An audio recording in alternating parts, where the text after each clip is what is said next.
إن الحمد لله نحمده ونستعينه ونستغفره ونعوذ بالله من شرور أنفسنا ومن سيئات أعمالنا من يهده الله فلا مضل له ومن يضلله فلا هادي له أشهد أن لا إله إلا الله وحده لا شريك له وأشهد أن محمدًا عبده ورسوله أما بعد فإن خير الحديث كتاب الله وخير الهدي هدي محمد صلى الله عليه وسلم وشر الأمور محدثاتها وكل محدثة بدعة وكل بدعة ضلالة وكل ضلالة في النار. فأعوذ بالله من الشيطان الرجيم. بسم الله الرحمن الرحيم. محمد رسول الله والذين معه أشداء على الكفار رحماء بينهم تراهم ركعا سجدا يبتغون فضلا من الله ورضوانا. سبحانك لا علم لنا إلا ما علمتنا إنك أنت العليم الحكيم. رب اشرح لي صدري ويسر لي أمري واحلل عقدة من لساني يفقهوا قولي. رب زدني علما رب زدني علما رب زدني علما.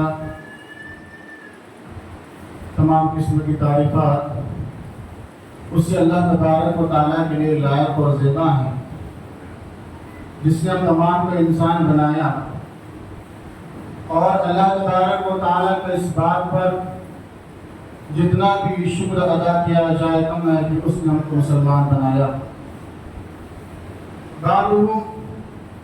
درود و سلام کا نزول ہو جو تمام انبیاء کرام پر، بالخصوص جناب محمد رسول اللہ صلی اللہ علیہ وسلم پر۔ محترم سامعین کرام، محرم کا مہینہ شروع ہو چکا ہے، اور جیسے ہی محرم کا مہینہ شروع ہوتا ہے امت مسلمہ میں ایک بدعات کا سلسلہ شروع ہو جاتا ہے، اور جہاں بہت ساری بدعات و خرافات اس مہینے میں کی جاتی ہیں، وہیں پر ایک بہت بڑا طبقہ ایسا بھی ہے جو صحابہ کرام کو برا بھلا کہتا ہے، صحابہ کرام کی تنقید کرتا ہے، اور صحابہ کرام کی شان میں گستاخانہ کلمات ادا کرتا ہے۔ حالانکہ ہمیں یہ معلوم ہونا چاہیے صحابہ کرام وہ مبارک ہستیاں ہیں جنہوں نے ہر حال میں اور ہر صورت میں ہر قیمت پر ہمیشہ اللہ کے نبی صلی اللہ علیہ وسلم کا ساتھ دیا، ہمیشہ اللہ کے نبی صلی اللہ علیہ وسلم کے وفادار رہے، آپ کی باتوں کو اپنے سینے میں محفوظ کیا، اور یہ جو دین ہم تک پہنچا ہے یہ صحابہ کرام کی قدر و کاوشوں کا نتیجہ ہے۔ تو اسی مناسبت سے آج کے خطبہ جمعہ میں آپ کے سامنے یہ بتانے کی کوشش کروں گا کہ صحابہ کرام کا کیا درجہ ہے، صحابہ کرام کا کیا مقام ہے، اور اللہ تبارک و تعالیٰ کی یہاں ایک پاک باز ہستیاں کس مقام کو پہنچی ہوئی ہیں۔ سب سے پہلی بات تو یہ اللہ تبارک و تعالیٰ نے قرآن کریم میں ارشاد فرمایا محمد رسول اللہ، محمد اللہ کے نبی صلی اللہ علیہ وسلم یہ اللہ کے رسول ہیں۔ محمد رسول اللہ والذین معه اشداء علی الکفار رحماء بینہم۔ اللہ تبارک و تعالیٰ نے اس بات کی گواہی دی کہ محمد صلی اللہ علیہ وسلم کے جو ساتھی ہیں، آپ کے جو رفقا ہیں، وہ کفار پر سخت ہے اور آپس میں نرم ہیں۔ اور اللہ نے ارشاد فرمایا وَتَرَاهُمْ رُكَّعًا سُجَّدًا يَبْتَغُونَ فَضْلًا مِنَ اللَّهِ وَرِضْوَانًا۔ ان کا حال یہ ہے کہ رکوع کرتے رہتے ہیں، سجدے کرتے رہتے ہیں، اور اللہ تبارک و تعالیٰ کے فضلوں پر اللہ تبارک و تعالیٰ کی رضامندی کو تلاش کرتے ہیں۔ یہ صحابہ کرام کی صفت ہے۔ محترم سامعین، دنیا میں سب سے بڑے نمازی اگر کوئی ہو سکتے ہیں وہ صحابہ کرام ہیں۔ دنیا میں سب سے پکے روزے دار اگر کوئی ہو سکتے ہیں وہ صحابہ کرام ہیں۔ دنیا میں اگر سب سے مکمل طور پر اپنی زکات ادا کرنے والے کوئی ہو سکتے ہیں وہ صحابہ کرام ہیں۔ دنیا میں سب سے بہادر اگر کوئی ہو سکتے ہیں وہ صحابہ کرام ہیں۔ دنیا میں اگر اللہ کے نبی صلی اللہ علیہ وسلم سے سب سے زیادہ محبت کرنے والے، آپ پر اپنی جان کو، اپنی مال کو، اپنی عزتوں کو، اپنی اولادوں کو کرام کی جماعت ہے. صحابہ سے بڑھ کر کوئی اللہ کے نبی سے محبت نہیں کر سکتا, صحابہ سے بڑھ کر کوئی نمازی نہیں ہو سکتا, صحابہ سے بڑھ کر کوئی متقی پرہیزگار نہیں ہو سکتا, صحابہ سے بڑھ کر کوئی روزے دار نہیں ہو سکتا, صحابہ سے بڑھ کر کوئی تہجد گزار, سخی اور فیاض نہیں ہو سکتا. یہ ہم اور آپ کا ایمان ہے, یہ ہم اور آپ کا ایمان ہے. اور اس ایمان کو اپنے دلوں میں جگائے رکھیے, اپنے عقیدے کو مضبوط رکھیے کہ دنیا میں اگر اللہ کے نبی صلی اللہ علیہ وسلم کے بعد, مقام رسالت کے بعد اگر سب سے بڑا کوئی درجہ ہو سکتا ہے وہ مقام صحابہ ہے, وہ صحابی ہونے کا درجہ ہے. ایک آدمی ساری زندگی روزہ رکھتا رہے, ساری زندگی نمازیں پڑھتا رہے, ہر مہینہ وہ حج عمرہ ادا کرتا رہے, ہر سال وہ حج ادا کرتا رہے, غرض یہ کہ صبح و شام وہ اللہ کی عبادت میں اپنی زندگی گزارتا رہے, تب بھی وہ کسی ادنا صحابی کے مقام کو نہیں پہنچ سکتا. یہ صحابی ہونے کا مقام و مرتبہ ہے. محترم سامعین کرام, اللہ تبارک و تعالیٰ نے صحابہ کرام کو کئی انعامات سے نوازا. سب سے پہلی بات یاد رکھیں, یہ صحابہ کرام انسان تھے, انسان تھے. ہو سکتا ہے بشیر تقاضا ہے ان سے کوئی گناہ ہو گیا ہو, کوئی غلطی ہو گئی ہو, کوئی خطا ہو گئی ہو, کوئی اجتہادی غلطی ہو گئی ہو, لیکن بنیادی طور پر یہ بات یاد رکھیں اللہ تبارک و تعالیٰ نے ان صحابہ کرام کی تمام کمیوں کو, تمام کوتاہیوں کو معاف کر دیا ہے. اللہ تبارک و تعالیٰ نے ان کے لیے مغفرت کا وعدہ کیا ہے, ان کے لیے اجر عظیم کا وعدہ کیا ہے. اور اسی طرح اللہ تبارک و تعالیٰ کا یہ انعام ہے کہ اللہ تبارک و تعالیٰ نے صحابہ کرام کی جماعت کو جماعت حق کہہ کر کے انہیں جنت کا حقدار قرار دیا ہے. یہ صحابہ کرام کی فضیلت ہے. محترم سامعین, جہاں تک جنت کی بات ہے, ہم اور آپ کا عقیدہ ہے کہ جنت تیار ہو چکی ہے, جنت تیار ہو چکی ہے. اللہ تبارک و تعالیٰ کی جنت اس وقت موجود ہے. وہاں صحابہ کرام کا یہ عقیدہ ہے, صحابہ کرام کا یہ مقام ہے, صحابہ کرام کی فضیلت ہے کہ جہاں اللہ تبارک و تعالیٰ نے جنت تیار کر کے رکھی ہے, وہی اللہ تبارک و تعالیٰ نے ان صحابہ کرام کے لیے جنت میں ان کے محلات تیار کر کے رکھ دیے ہیں. اللہ تبارک و تعالیٰ نے جنت میں ان کے محلات تیار کر دیے ہیں اور ان کے انعامات جنت میں اس وقت موجود ہیں. اللہ کے نبی صلی اللہ علیہ وسلم خود ارشاد فرماتے ہیں, میں نے ایک مرتبہ خواب میں اپنے آپ کو جنت میں دیکھا. اللہ کے نبی فرماتے ہیں, میں نے ایک مرتبہ خواب میں اپنے آپ کو جنت میں دیکھا اور میں نے جنت میں ابو طلحہ کی بیوی رمیسہ کو دیکھا. پھر میں نے دیکھا کہ کسی کے قدموں کی چلنے کی آواز آ رہی ہے. میں نے پوچھا کس کی آواز ہے, مجھ سے کہا گیا یہ بلال رضی اللہ عنہ کی آواز ہے. پھر میں نے جنت کے ایک بڑے محل کو دیکھا. میں نے اس محل کے صحن میں ایک نوجوان عورت کو دیکھا. میں نے پوچھا یہ کس کا محل ہے, مجھ سے کہا گیا یہ عمر بن خطاب رضی اللہ تعالیٰ عنہ کا محل ہے, یہ عمر بن خطاب رضی اللہ تعالیٰ عنہ کا محل ہے. اس سے پتا چلا کہ صحابہ کرام کے لیے محلات, انعامات اللہ تبارک و تعالیٰ نے جنت میں تیار کر کے رکھے ہیں. محترم سامعین, جہاں اللہ تبارک و تعالیٰ نے آخرت میں ان صحابہ کے لیے جنت اور جنت کے محلات تیار کر کے رکھتے ہیں, وہیں پر آپ صحابہ کرام کی زندگیوں کو دیکھیں, صحابہ کرام کی زندگیوں کو دیکھیں کہ اللہ تبارک و تعالیٰ نے دنیا ہی میں ان کے ساتھ ایسے معاملات کیے کہ اللہ تبارک و تعالیٰ نے ان کے ایمان کی گواہی دی, ان کا دفاع کیا, ان کے شان میں قرآن نازل ہوا, ان کے دفاع میں قرآن نازل ہوا. اور صرف قرآن ہی نہیں نازل ہوا بلکہ اللہ تبارک و تعالیٰ نے ان کی مدد کے لیے فرشتوں کے لشکروں کو بھیجا. فرشتے ان کی مدد کے لیے. کبھی ایسا ہوتا صحابہ کرام جنگلوں میں ہوتے, اللہ تبارک و تعالیٰ آسمان سے فرشتوں کو ان کی مدد کے لیے بھیجا کرتا تھا. کبھی ایسا ہوتا کوئی صاحب قرآن کی تلاوت کر رہا ہوتا, قرآن پڑھ رہا ہوتا, اللہ تبارک و تعالیٰ کے پاک پاک فرشتے ان کا قرآن سننے کے لیے آسمان پہ زمین پر آیا کرتے تھے, آسمان پہ زمین پر آیا کرتے تھے. کبھی ایسا ہوتا کسی صحابی کا انتقال ہو جاتا, کسی صحابی کا انتقال ہو جاتا, ان کے جنازے میں شرکت کے لیے آسمان کے فرشتے اترا کرتے تھے. بلکہ سعد بن معاذ رضی اللہ تعالیٰ عنہ کا یہ مقام و مرتبہ ہے. اللہ کے نبی ارشاد فرمایا کہ سعد کے جنازے میں 70,000 فرشتوں نے شرکت کی ہے. سبحان اللہ, یہ صحابہ کرام کا مقام ہے. آج دنیا میں ہم دیکھتے ہیں کسی کا جنازہ ہے, جنازے میں کثیر تعداد میں لوگ موجود ہیں, بڑی تعداد میں لوگ موجود ہیں. ہم بڑے کیا کہ حسد, ہم بڑے ہیں خوش خوشی کے ساتھ کہتے ہیں, کیا کہتے ہیں بھائی فلاں کا جنازہ دیکھیے کتنے لوگ شریک تھے, بڑی تعداد لوگوں کی شریک تھی, بڑی تعداد موحدوں کی شریک تھی, بڑی تعداد مسلمانوں کی شریک تھی. اس صحابی کا کیا مقام ہوگا, کیا درجہ ہوگا, کیا رتبہ ہوگا جس کے جنازے میں 70,000 فرشتوں نے شرکت کی ہے. یہ صحابہ کرام کا مقام ہے. محترم سامعین, اتنا ہی نہیں, سیدہ خدیجہ رضی اللہ تعالیٰ عنہ ام المؤمنین جو میری اور آپ کی ماں ہیں, ان کے بارے میں بخاری کی روایت ہے. ابو ہریرہ رضی اللہ تعالیٰ عنہ کہتے ہیں ایک مرتبہ جبریل علیہ السلام اللہ کے نبی کے پاس آئے اور آ کر کہا اے اللہ کے نبی صلی اللہ علیہ وسلم یہ دیکھیں خدیجہ تشریف لا رہی ہیں, ان کے ہاتھ میں ایک برتن ہے اور برتن میں سالن ہے یا کھانے پینے کی کوئی چیز ہے, جب یہ آپ کے پاس آئے تو انہیں کہیے کہ اللہ تبارک و تعالیٰ نے انہیں سلام بھیجا ہے اور میری جانب سے بھی انہیں سلام کہیے. سبحان اللہ, کتنا درجہ ہوگا, کیا مقام ہوگا اس عورت کا کہ ابو جبریل امین کہتے ہیں اللہ تبارک و تعالیٰ نے آسمان سے خدیجہ کے لیے سلام بھیجا ہے. سبحان اللہ, یہ درجہ رکھنے والی صحابیات. اسی طرح بخاری کی روایت میں آتا ہے ام المومنین عائشہ صدیقہ رضی اللہ تعالیٰ کے بارے میں آتا ہے اللہ کے نبی نے ارشاد فرمایا یا عائشہ, اللہ کے نبی صلی اللہ علیہ وسلم کا معمول تھا بڑی محبت سے پیار سے عائشہ رضی اللہ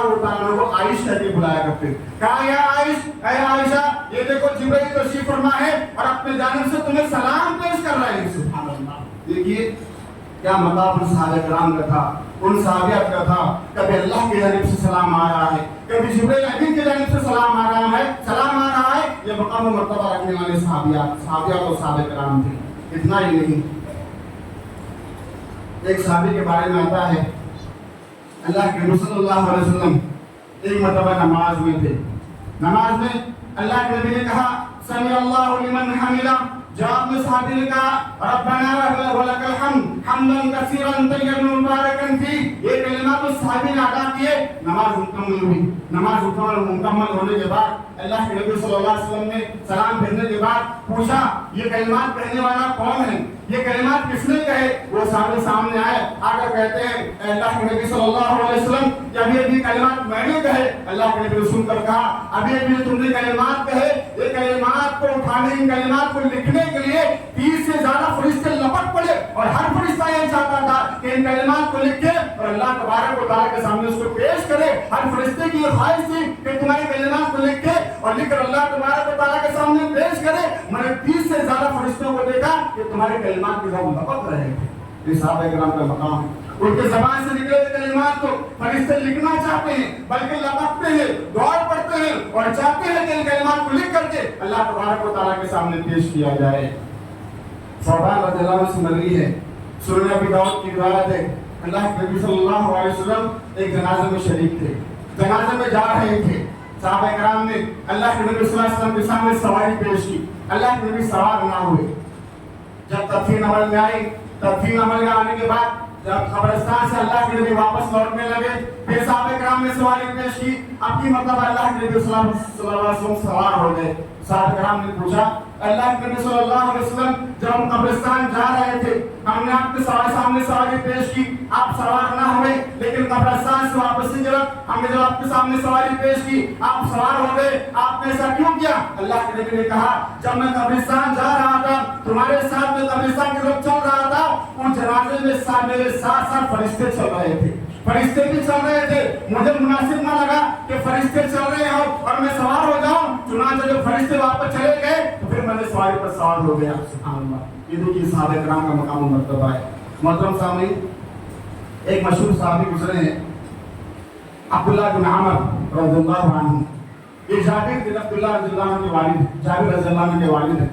ان کے بارے میں آتا ہے غزوہ احد میں شریک ہوئے اور شریک ہونے سے پہلے اپنے بیٹے جابر کو بلایا اور بلا کر کے کہا دیکھو جابر, میری تو خواہش یہ تھی, میری تو تمنا یہ تھی کہ میں اور تم باپ اور بیٹا دونوں مل کر کے جنگ میں شریک ہوتے اور ہم دونوں کے دونوں جام شہادت پی رہے تھے. میری خواہش یہ تھی, لیکن پھر مجھے میرے بیٹوں کا خیال آیا. اور روایتوں میں آتا ہے تقریباً جابر رضی اللہ عنہ کی 7 یا 9 بہنیں تھیں, 7 یا 9 مہینے تھی. تو عبداللہ بن عمر نے کہا کہ مجھے اپنی بیٹوں کا خیال آیا, لہٰذا میں تمہیں روکتا ہوں. دیکھو میرے جانے کے بعد میرے بیٹوں کا خیال رکھنا اور ان کی اچھی طریقے سے ان کی حفاظت کرنا, ان کی دیکھ ریکھ کرنا, یہ ذمہ داری تمہیں میں دیتا ہوں.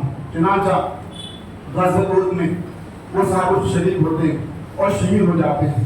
شہید ہونے کے بعد دشمنوں نے ان کا مسئلہ کر دیا تھا, یعنی ان کے ناک کان وغیرہ سب کاٹ لیے تھے. کہتے جابر رضی اللہ تعالیٰ عنہ میرے والد کی لاش کو اللہ کے نبی صلی اللہ علیہ وسلم کے سامنے لایا گیا. اللہ کے نبی صلی اللہ علیہ وسلم کے سامنے لایا گیا. میں اپنے والد کی لاش کو دیکھنا چاہتا تھا, مجھے صحابہ کرام دیکھنے سے منع کرتے تھے. اسی اسنا میں میری پھپھی آ گئی اور میری پھپھی مجھے پتا چلا کہ ان کے بھائی کے ساتھ بھی یہ معاملہ ہوا ہے. وہ سارے بتا رونے لگی. اللہ کے نبی صلی اللہ علیہ وسلم نے ان کے رونے کو دیکھا, رو کر کہا تم کیوں روتی ہو کہ تمہارے بھائی کے جنازے پر فرشتوں نے اپنے پروں سے سایہ کیا ہوا ہے. تمہارے بھائی کے جنازے پر فرشتوں نے اپنے پروں سے سایہ کیا ہوا ہے. اور اس کے بعد جابر رضی اللہ عنہ کہتے ہیں اللہ کے نبی نے مجھ سے کہا اے جابر کیا تم جانتے ہو تمہارے رب نے تمہارے باپ کے ساتھ کیا معاملہ کیا؟ میں نے کہا اللہ کے نبی کیا معاملہ کیا؟ کہتے ہیں اللہ کے نبی ارشاد فرمایا, اللہ کے نبی ارشاد فرمایا کہ جب تمہارے والد کا انتقال ہو گیا, تمہارے والد شہید ہو گئے, اللہ تبارک و تعالیٰ نے تمہارے والد سے بات کی. اور اللہ کا ایک معمول ہے, دستور ہے کہ جب سے اپنے بندوں سے بات کرتا ہے وہ پردے کے ہاتھ میں بات کرتا ہے. لیکن اللہ تبارک و تعالیٰ نے تم سے تمہارے باپ سے گفتگو کی, پردے اٹھا دیے, پردے ہٹا دیے اور آمنے سامنے تمہارے باپ سے بات کی. اور تمہارے باپ سے کیا کہا؟ اللہ تبارک و تعالیٰ نے تمہارے باپ سے کہا اے میرے بندے یا عبدی تمنا علیہ اوتی کا اللہ اکبر. اللہ کے نبی فرماتے ہیں جابر اللہ نے تمہارے باپ سے کہا یا عبدی تمنا علیہ اوتی کا, اے میرے بندے مانگ, اے میرے بندے تمنا کر, اے میرے بندے خواہش کر, میں تجھے دوں گا. اللہ اکبر. آپ اندازہ لگائیں ہمارا عقیدہ ہے ہمارا رب ہماری دعاؤں کو سننے والا ہے, ہمارے فریادوں کو سننے والا ہے, ہماری دعا کو قبول کرنے والا ہے. لیکن آپ مجھے بتائیں, ذرا خیال کریں, ذرا تصور میں لائیں, ہمارا رب ہمارے سامنے ہے, ہم اپنے رب کو دیکھ رہے ہیں اور ہمارا رب ہم سے کہتا ہے بندے مانگ میں تجھے دوں گا, بندے مانگ میں تجھے دوں گا. انسان کی کیا کیفیت ہوگی, اس کے دل کا کیا حال ہوگا, اس کی خوشی کا کیا عالم ہوگا. اللہ تبارک و تعالیٰ جابر رضی اللہ عنہ کے حوالے سے کہتا ہے یا عبدی تمنا علیہ اوتی کا, اے میرے بندے مانگ میں تجھے دوں گا. تمنا کر, خواہش کر, تیری کیا تمنائیں ہیں, تیری کیا خواہشیں ہیں, تیری کیا عرض ہے, سب مانگ لے, میں تیری ہر تمنا کو پوری کروں گا. سبحان اللہ. وہ صحابہ تھے, ان کا ایمان کیسا تھا, ان کا عقیدہ کیسا تھا, ان کی آرزویں کیا تھی, ان کی تمنائیں کیا تھی, کیسے اللہ سے محبت کرنے والے, کیسے رسول سے محبت کرنے والے تھے. اور ہم حقیر, ہم کم ایمان والے, ہم کم عقیدہ, ہم گھٹیا عقیدہ رکھنے والے لوگ ان صحابہ کرام کی شان میں گستاخانہ کا کلمہ ادا کرتے, انہیں ہم برا بھلا کہتے ہیں. اندازہ لگائیے اپنا ان کا رب ان کے سامنے ہے اور کہتا ہے بندے مانگ تجھے کیا چاہیے, کیا مانگا انہوں نے, کیا تمنا کی, کیا خواہش ظاہر کی. کہا ہے میرے رب مجھے دوبارہ دنیا میں بھیج دے, کہا مجھے دوبارہ دنیا میں بھیج دے, مجھے پھر سے زندگی عطا کر دے. کیوں عطا کر دے؟ بیٹا اکیلا ہے, ذرا کاروبار سے کر کے آتا ہوں, بیٹیاں میری 7-8 بیٹیاں ہیں, ذرا ان کی شادیاں کر کے آتا ہوں, گھر کا بہت سارا کام باقی ہے, ذرا کام نپٹا کر آتا ہوں. نہیں میرے بھائیو, اس وجہ سے نہیں کہا اللہ تبارک و تعالیٰ سے اے اللہ تبارک و تعالیٰ مجھے دنیا میں پھر سے بھیج, میں پھر تیرے راہ میں شہید ہونا چاہتا ہوں, میں پھر سے تیرے راستے میں قربان ہونا چاہتا ہوں, میں پھر تیرے راستے میں اپنی جان کو قربان کرنا چاہتا ہوں, اس وجہ سے مجھے دنیا میں بھیج. جب انہیں پتا چل گیا کہ اب دوبارہ دنیا میں لڑنا ممکن نہیں, تو انہوں نے اللہ سے کہا اے اللہ تبارک و تعالیٰ میرے پسماندگان کو, میرے گھر والوں کو میری طرف سے پیغام پہنچا دے. چنانچہ اللہ تبارک و تعالیٰ نے قرآن کریم کی آیت نازل فرمائی وَلَا تَحْسَبَنَّ الَّذِينَ قُتِلُوا فِي سَبِيلِ اللَّهِ أَمْوَاتًا بَلْ أَحْيَاءٌ عِندَ رَبِّهِمْ يُرْزَقُونَ. آپ ان لوگوں کو جو اللہ تبارک و تعالیٰ کی راہ میں قتل کر دیے گئے ہیں, آپ انہیں مردہ گمان نہ کریں, وہ اللہ کے پاس زندہ ہے اور اللہ تبارک و تعالیٰ کی رزق عطا رہے ہیں. تو محترم سامعین, یہ صحابہ کرام کا مقام ہے, یہ صحابہ کرام کا درجہ ہے محترم سامعین. اسی طرح جیسا کہ میں نے کہا کہ صحابہ کرام اگرچہ اللہ کے نبی صلی اللہ علیہ وسلم سے بڑی محبت کرنے والے, اللہ تبارک و تعالیٰ سے بڑی محبت کرنے والے, لیکن بشری تقاضے تھے, کچھ اجتہادی غلطیاں ہو گئی, کچھ خطا ہو گئی. تو بنیادی اصول یہ ہے اللہ تبارک و تعالیٰ نے ان صحابہ کرام کی غلطیوں پر ان کا مواخذہ نہیں کیا, اللہ نے ان کی غلطیوں کو معاف کر دیا, اللہ نے ان کی خطاؤں کو معاف کر دیا. اللہ کے نبی کے زمانے میں مشہور واقعہ غزوہ احد کا ہے. غزوہ احد جب پیش آیا, اللہ کے نبی صلی اللہ علیہ وسلم نے ایک جبل, ایک پہاڑ پر 50 تیراندازوں کو بٹھا دیا, 50 تیراندازوں کو بٹھا دیا, اور اللہ کے نبی نے حکم دیا تھا کہ چاہے جو ہو جائے یہاں سے ہلنا نہیں, یہاں سے ہٹنا نہیں. لیکن جیسے دیکھا مسلمانوں نے کہ مسلمان جنگ جیت رہے ہیں, جنگ کا پاسا پلٹ گیا ہے, یہ جو 50 تیرانداز تھے یہ بھی پہاڑ سے نیچے اتر آئے. عبداللہ بن جبیر رضی اللہ عنہ کو اللہ کے نبی صلی اللہ علیہ وسلم نے ان کا امیر مقرر کیا تھا, لیکن انہوں نے ان کو منع کیا, پھر بھی دیگر صحابہ کرام مانے نہیں, پہاڑ سے نیچے اتر آئے. نتیجہ کیا ہوا؟